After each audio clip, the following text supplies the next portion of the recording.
Babymetal are a Japanese kawaii metal band and are generally regarded as being the inventors of the genre and so therefore the first.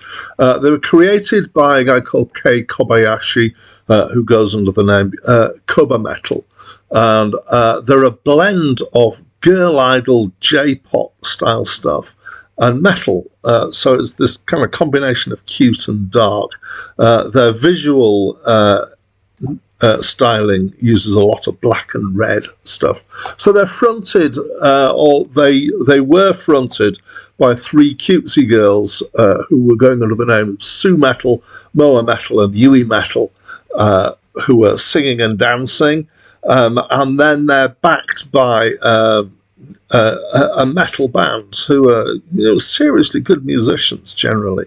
So after working with several different backing configurations, they now seem to have settled on a permanent backing band that's called the Kami Band. They spent a few years doing songs about kind of general life, pop positivity, the kind of things that you might expect from a J-pop band. They're probably most famous for the track "Gimme Chocolate." In 2018, Yui Metal withdrew due to health problems, so now is generally replaced by a third dancer on stage in a rotation basis. And they have a kind of curious lore that goes with them. Lore being L-O-R-E, and they claim they're on a mission from the fox god, and this started by a misinterpretation of the classic heavy metal hand sign of Horns of the Devil, and they thought that it was a fox sign, and so they latched onto this idea of a fox god. They have released several albums so far, 4. Hi, my name's Dan, and this is a review of Metal Fourth, an album by Babymetal, which has just been released. In fact, it was released on the 8th of October. I am recording this on the 9th of October, so I'm the following day. Occasionally, I try and jump in and get a really quick review of something that's just been released. Actually, though, most of the reviews on this channel, so this is a channel all about album reviews, but almost all of the reviews on this channel are not new releases or anything like that. I have found a list at a site called Acclaim Music of the 3,000 best albums of all time, which they've created by amalgamating lists using some kind of algorithm. So it's a bit like Metacritic does, but it goes back in time a lot longer than Metacritic does. And I have set myself a goal of reviewing all 3,000, which is quite an undertaking, I realise, and I'm just a bit over a third of the way through, and I'm still going. So give me encouragement, keep me going. That would be great. Occasionally, though, I step off the list. For one of those reasons for stepping off the list is for new releases. I don't do loads of new release. I do kind of scan what's coming up and think, ooh, really might be interested in that. And that's how come I'm reviewing this album. Because I'm somewhat of a Babymetal fan, I would say. All right, so what I'm going to try and do in this review is I'm going to do, first of all, I'm going to do a description of it for people who don't know Babymetal. And that, there's a reasonable number of people in the world who don't know who Babymetal are or what they sound like. And then I'm going to do my take on a comparison to previous stuff for people who do know Babymetal. So I know that quite a few Babymetal fans hopefully will seek this video out and watch it. Hi, Babymetal fans. You're a special kind of people, which I count myself kind of on the peripheries of. I'm also going to give you some of my opinion, basically, as well as description. So here we go. This is stylistically, it's called kawaii metal. So kawaii is a Japanese word meaning cute, and is so if you know stuff like Hello Kitty, that's kawaii. Is that kind of so cute it's almost offensive, and it's there's a kind of whole scene of music in Japan which we know externally as J-pop. Which is based on these idols who sing, and so it's kind of that part of what we've got here, we've got that singing.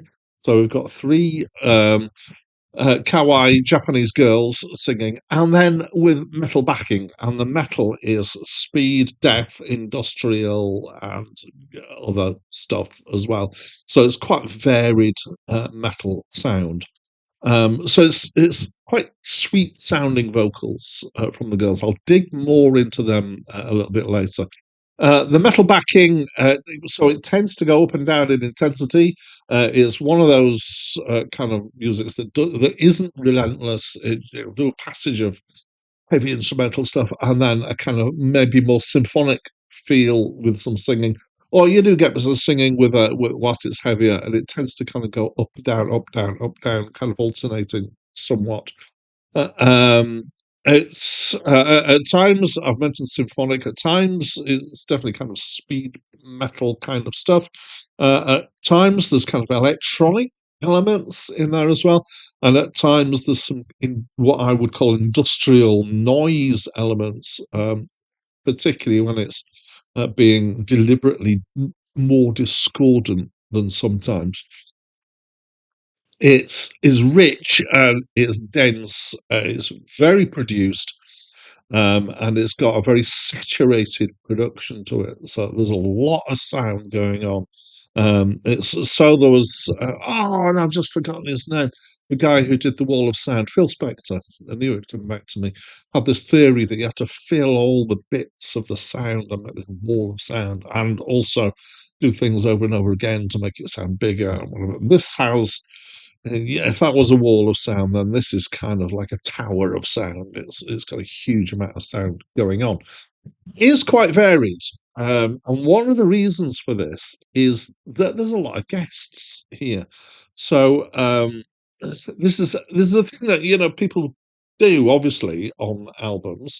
Often you'll find maybe one or two tracks that have got guests, unless they're hip hop slash rap, in which they often have almost every track has got a guest. This is not hip hop or rap, but it has, I would say, probably more tracks with guests than tracks without.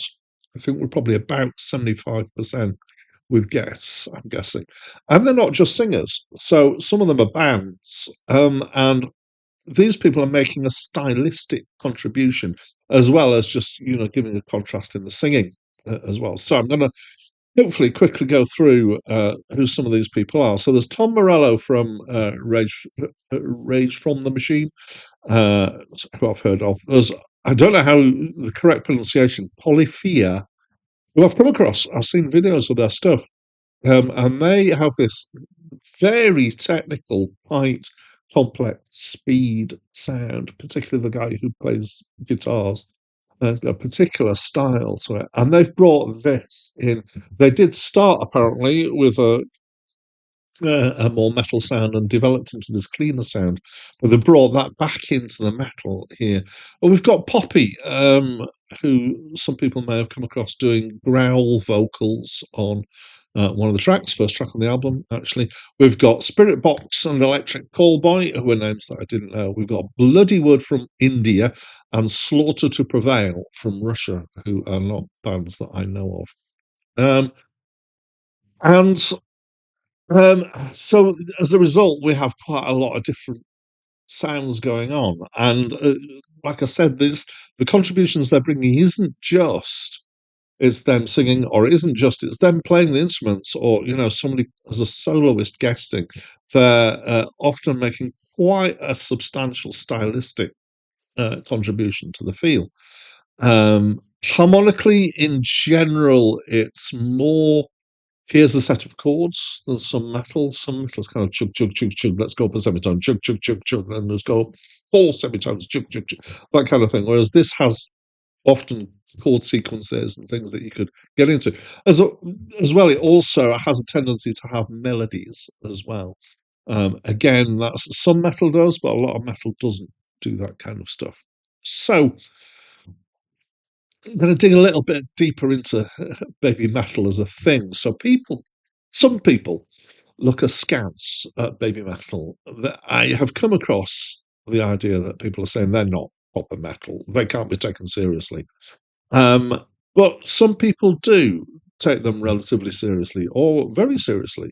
What could have been a gimmick, which is this kawaii putting together the J-pop and the metal, has become something of its own in its own right. Babymetal are credited with having basically invented this idea. They're not the only band who have done this, and I've seen videos from other kawaii metal bands. Interestingly, it's how I came across Poppy was searching for other stuff like this. I'll come back to her. But it's not a parody. It's not meant as a gimmick. Maybe it started that way, but it kind of very quickly became a thing in its own right. And one of the reasons why I think it works and is good is because there's attention to the detail for the metal. Okay, so it's not just we're going to make something that sounds like metal. It is metal. It's and I mean, I'm not a total metalhead, but for me, it's completely convincing.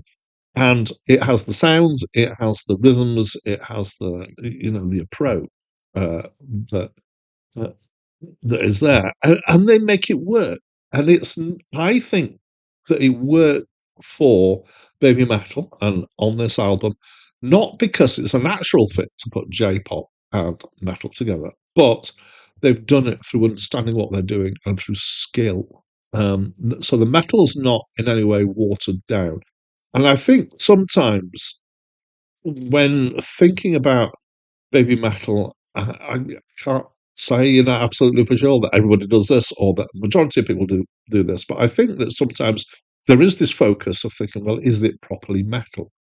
But I think that this misses something, which is what the J-pop side brings. So we've got three girls singing here, and the quality of what they're doing can be forgotten quite easily in this. So as I've said, it's J-pop with the metal backing, but the singers are. I'm not into J-pop, but it works well, partly because the singers have a lot of presence here, and they need to be able to make it work over a metal backing. It can't be wussy. It can't be just kind of light singing and breathy. They give it a sweet energy that matches the energy of the music. Particularly Sue Metal, who's the lead singer, is very good at this, and it gives it what I've written down as a brittle brightness to this. And it's so because of the energy of the music underneath, the singing has to have enough energy to be able to carry that, and it does it. It matches it, and it's as if there's this contrast with it against each other that works. Particularly noticed on this album that we've got some very melodic, long drawn out notes in the singing, harmonized often. It sounds quite compressed. And it reminded me in some ways stylistically of Evanescence, if anybody knows them, but obviously different. But it is about having this huge presence to go along with the presence of the music here. The content stuff is often in Japanese. Sometimes when it's English, it's hard for me to piece it together.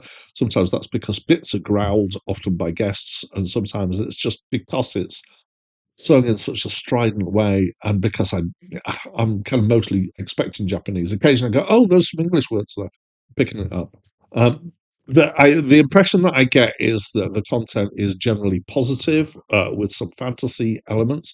Certainly, don't get the feeling that it's doom and gloom, evil, pain, and suffering like a lot of metal is. And I think just the fact that you've got metal with positivity in it is something that should be celebrated. Not that I'm necessarily opposed to doom and gloom at times, but I just feel like metal could stretch its wings a bit and be different. So I'm now going to briefly talk about what I think of it in the context of what bits I know of the history of Babymetal. So this is more for fans of Babymetal. So one critic said that this doesn't sound like a Babymetal album. I disagree. I think it does sound like Babymetal, but I think it sounds like Babymetal moving on and growing and changing and becoming something different. So I can't even remember when it came out, but Babymetal kind of exploded with "Gimme Chocolate," which was a song, which was a great song, and it was a kind of a declaration of how metal could be. But retrospectively, it was actually at that point somewhat of a gimmick, one that was carried off well. Then they developed into a band who've had particularly great visual impact. So I've especially enjoyed watching the videos, the kind of well produced videos of them doing stuff live. And the energy that they've got and the way that presented is great. So I've always responded really well to those, and kind of have responded better to the Babymetal in video than I have in audio. This, I think, is the first album of theirs that I've listened to that I think really stands up just as an audio experience, um, because it's good. Compared with their previous album, which was the other one, which I've also reviewed on this channel, I think this album is more assured. It's a better produced sound for an average sound system. I'm going to dig into that. So I complained a bit about the other one that it was oversaturated, and somebody challenged me to listen to it on a better system, and I did. I listened to it on a pair of headphones that I normally live at work.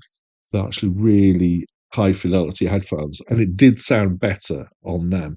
And it sounded really good, and I could get it. I feel that this album has backed off a little bit from that hyper saturated feel.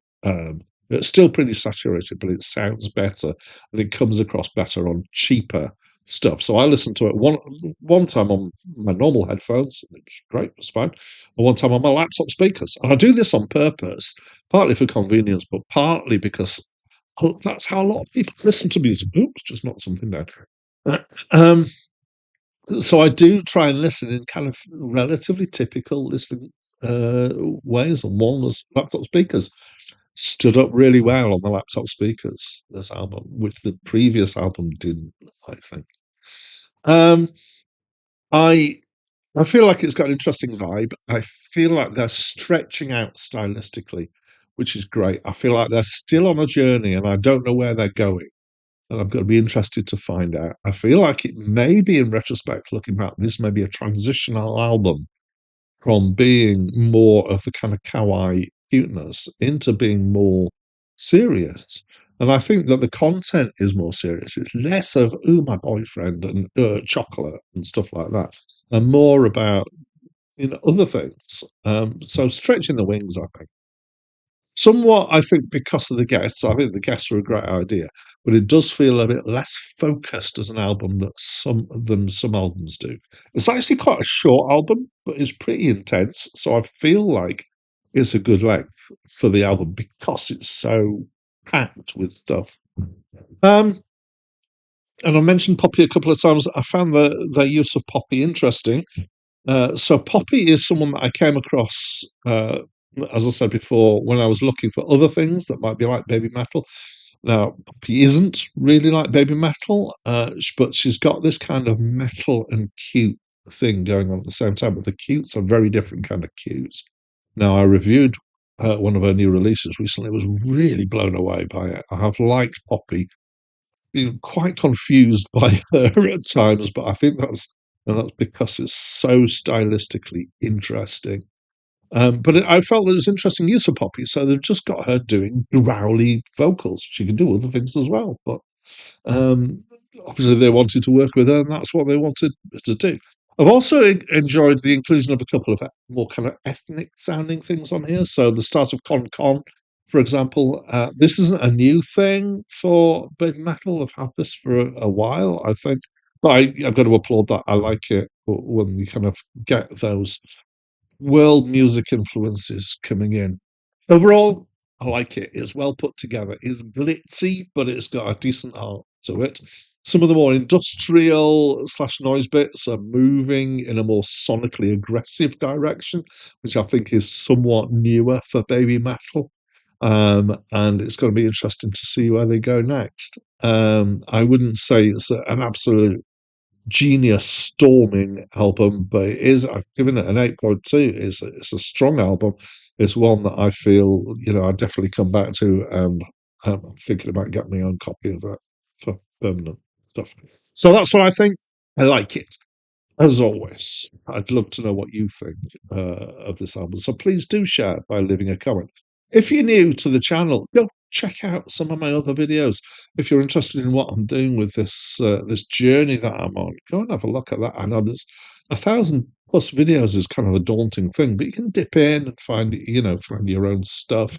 Have a look, and I very rarely do this. Why not subscribe and follow me along on this journey? I know I've got quite a few people who are doing that. They get the notifications, go, oh, that's interesting. I'll check that out. And, it might be 1 in 5 that they check out. But yeah, I'm finding a fascinating journey. Why don't you join me? Anyway, I should wrap up now. So that's it from me for now.